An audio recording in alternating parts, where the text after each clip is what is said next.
সব সময় ইস্তিগফার করলে আপনি মুস্তাজাবুদ দাওয়া হয়ে যাবেন। কি হয়ে যাবেন? মানে দোয়া করলেই কবুল করবে কে? আল্লাহ। মুস্তাজাবুদ দাওয়া, এই টার্মিনোলজি, এই পরিভাষাটা কি আজকে প্রথম শুনলেন? জি জি। খেয়াল রাখবেন, মুস্তাজাবুদ দাওয়া মানে এমন ব্যক্তি, যেই ব্যক্তি দোয়া করতে দেরি কিন্তু দোয়া কবুল হতে দেরি হয়। হাত তুলে দোয়া করতে দেরি, মুহূর্তেই দোয়া কবুল করে নেয় কে? আল্লাহ। আপনি যদি সব সময় ইস্তিগফারের আমলটা করেন, আপনারা মুস্তাজাবুদ দাওয়া বানিয়ে ফেলবে কে? আল্লাহ। আপনারা ইমাম আহমদ ইবনে হাম্বলের নাম শুনেছেন? আমাদের ইসলামে 4টা মাযহাবের প্র্যাকটিস আছে, অনুশীলন। হানাফি, শাফিঈ, মালিকি, 4 নাম্বারটা কথা কন। আরো অনেক মাযহাব আছে, কিন্তু এই 4টা মাযহাব বেশি প্রসিদ্ধ। গোটা বিশ্বের মানুষগুলো কুরআন সুন্নাহর আলোকে যে আমলগুলো করে, এটা 4টা মাযহাবের রেফারেন্সের সাথে কোনো না কোনো ভাবে মিলে যায়। এটা প্রথমটা হচ্ছে হানাফি, দ্বিতীয়টা শাফিঈ, তৃতীয়টা 4 নাম্বারটা সবাই বলেন কি নাম? হাম্বলি। ইমাম আহমদ ইবনে হাম্বল এই মাযহাবের ধারক, বাহক, প্রতিষ্ঠাতা। তিনি ছিলেন জগৎ বিখ্যাত মুহাদ্দিস। ওনার পুরো জীবনটা উনি হাদিস সংগ্রহের কাজে ব্যয় করেছেন,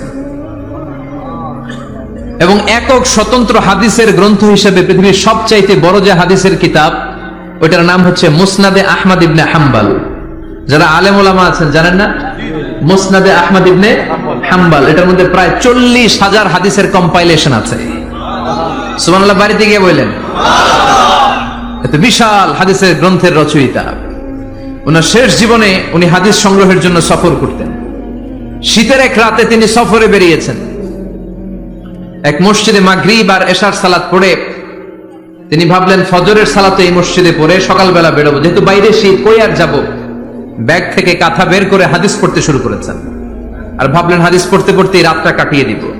কিন্তু মসজিদের দারোয়ান এসে বলে, মুরব্বী, মসজিদে তো থাকা যাবে না, আপনি বেরোন।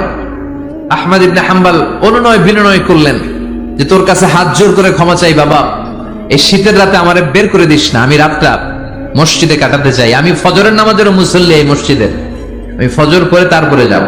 দারোয়ান সে না ছোট বান্দা, সে বলে না, মসজিদে থাকতে পারবেন না, বেরোন। না বেরোলে গাছটি সহ ঘাট ধাক্কা দিয়ে বের করে দেব। চিনতে পারে নাই যে এটা মুহাদ্দিসুদ দাহর, এ যুগের সর্বশ্রেষ্ঠ মুহাদ্দিস ইমাম আহমদ ইবনে হাম্বল। এখন উনি আর কি করবেন, কিছু করতে না পেরে ব্যাগ নিয়ে বের হয়ে গেলেন। প্রচন্ড শীতের রাতে, কনকনের শীতে তিনি কাঁপছেন। হাঁটতে হাঁটতে চলতে চলতে হঠাৎ দেখলেন একটা বাজার।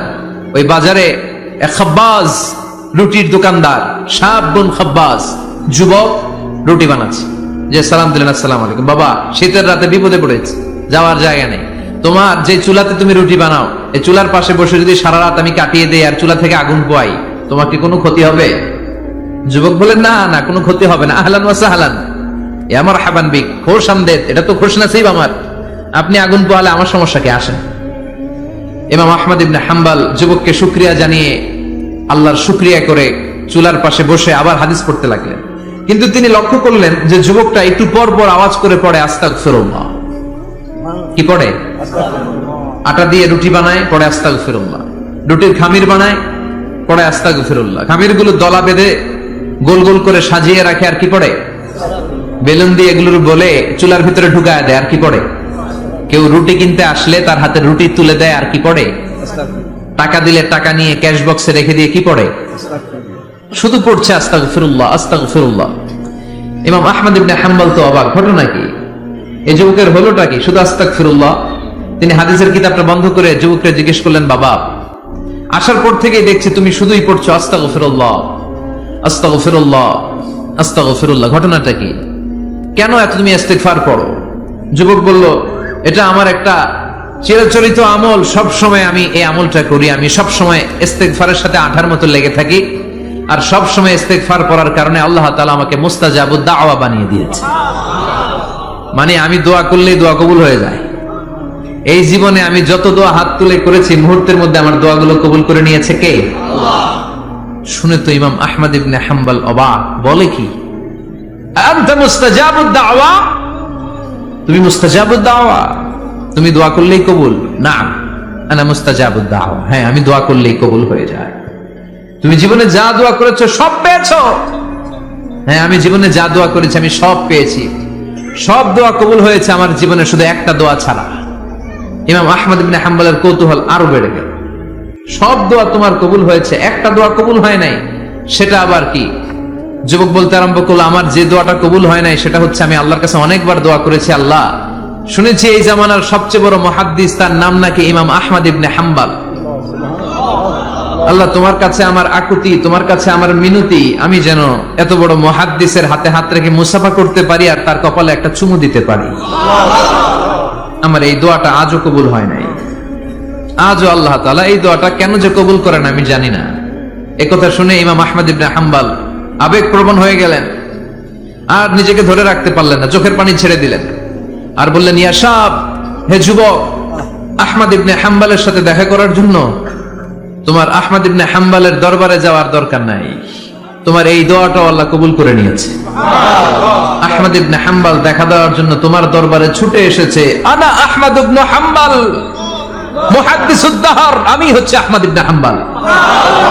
যুবক নিজেকে ধরে রাখতে পারে না, চোখের পানি ছেড়ে দিয়ে ওই যুগের সবচাইতে বড় মুহাদ্দিসকে জড়িয়ে ধরে হাতের মধ্যে হাত রেখে মুসাফা করে আহমদ ইবনে হাম্বলের কপালে চুমুকে দেয়, আর আহমদ ইবনে হাম্বলের কাছে দোয়া চেয়ে বলল, ও ইমাম, রব্বুল আলামিন আমার জীবনের কোন দোয়া আজকে আর বাকি রেখে দেন নাই, এই যে দোয়াটা বাকি ছিল এই দোয়াটাও আল্লাহ কবুল করে নিয়েছে। এই দোয়াটাও কবুল, মুস্তাজাবুদ দাওয়া। আপনি সবসময় যদি ইস্তিগফারের সাথে আঠার মতো লেগে থাকতে পারেন, আপনি দোয়া করা মাত্র দোয়া কবুল করে নেবে কে? এজন্য সব সময় অবসরে বসে আছেন, বাস স্টেশনে বসে আছেন, সিএনজিতে চড়ে এক জায়গা থেকে আরেক জায়গায় যাচ্ছেন, বিছানায় শুয়ে আছেন, পড়বেন আস্তাগফিরুল্লাহ। কি করবেন? প্রাণ খুলে মন থেকে আওয়াজ করে সবাই পড়েন আস্তাগফিরুল্লাহ, আবারও পড়েন আস্তাগফিরুল্লাহ, চিল্লায় পড়েন আস্তাগফিরুল্লাহ। বিশ্বনবী ইস্তিগফারের অনেকগুলো আলফাজ শিখিয়েছেন, সবচেয়ে সহজ যেটা শিখিয়েছেন সেটার নাম হলো আস্তাগফিরুল্লাহ। বিশ্বনবী জামাতে সালাত শেষে সালাম ফিরিয়ে আওয়াজ করে পড়তেন আল্লাহু আকবার, তারপরে 3 বার পড়তেন আস্তাগফিরুল্লাহ, আস্তাগফিরুল্লাহ, আস্তাগফিরুল্লাহ। পড়ার দরকার আছে না নাই? পড়তে রাজি আছেন তো? সালাম ফেরানোর পরে কি করবেন? নাকি দোয়া করার জন্য পাগল হয়ে যাবেন? আল্লাহুম্মা আমিন ইয়া আরহামার রাহিমিন, আছে না নাই? পাগল হয়ে যায় দোয়া করার জন্য, কিন্তু তাসবিহগুলো পড়তে চায় না। বিশ্বনবী লম্বা তাসবিহ পড়তেন, সালাম ফেরানোর পরেই আস্তাগফিরুল্লাহ পড়তে রাজি আছেন? আবার বিশ্বনবী বললেন, যে ব্যক্তি পড়বে আস্তাগফিরুল্লাহ আল্লাযী লা ইলাহা ইল্লা হুয়াল হাইয়ুল কাইয়্যুম ওয়া আতুবু ইলাইহি, যুদ্ধের ময়দান থেকে যদি কেউ পালিয়ে যায় তার কোনো মাফ নাই। এটা অনেক বড় কবিরা গুনাহ, তাওয়াল্লি মিন ইয়াউমিজ যাহফ, যুদ্ধের ময়দান থেকে পালালে ওর কোনো মাফ নাই। বিশ্বনবী বলেন, যুদ্ধের ময়দান থেকে পালিয়ে এসেছে কোন মুসলিম সৈনিক, সেও যদি এই আস্তাগফিরুল্লাহ আল্লাযী লা ইলাহা ইল্লা হুয়াল হাইয়ুল কাইয়্যুম ওয়া আতুবু ইলাইহি মন থেকে পড়ে, তার জীবনের গুনাহ আল্লাহ মাফ করে দিবে। আবার সাইয়েদনা আবু বকর, সহিহ বুখারীর বর্ণনা, বিশ্বনবী বললেন, ইয়া রাসূলুল্লাহ আল্লিমনি দুআআন আদউ বিহি ফি সালাতি, ও নবী আপনি আমারে এমন একটা দোয়া শিক্ষা দেন যেই দোয়াটা আমি নামাজের মধ্যে করব। বিশ্বনবী বললেন, তুমি নামাজের মধ্যে পড়ো, আল্লাহুম্মা ইন্নী যালামতু নাফসি যুলমান কাসীরা ওয়া লা ইয়াগফিরুয যুনুবা ইল্লা আনতা ফাগফিরলি মাগফিরাতাম মিন ইনদিকা ইন্নাকা আনতাল গফুরুর রহিম। সুবহানাল্লাহ। এটাকে আমরা বলি দোয়া মাসুরা, এটাও একটা ইস্তিগফার। যেখানেই ক্ষমা চাওয়ার কথা আছে ওইটাই ইস্তিগফার, বুঝতে পেরেছেন?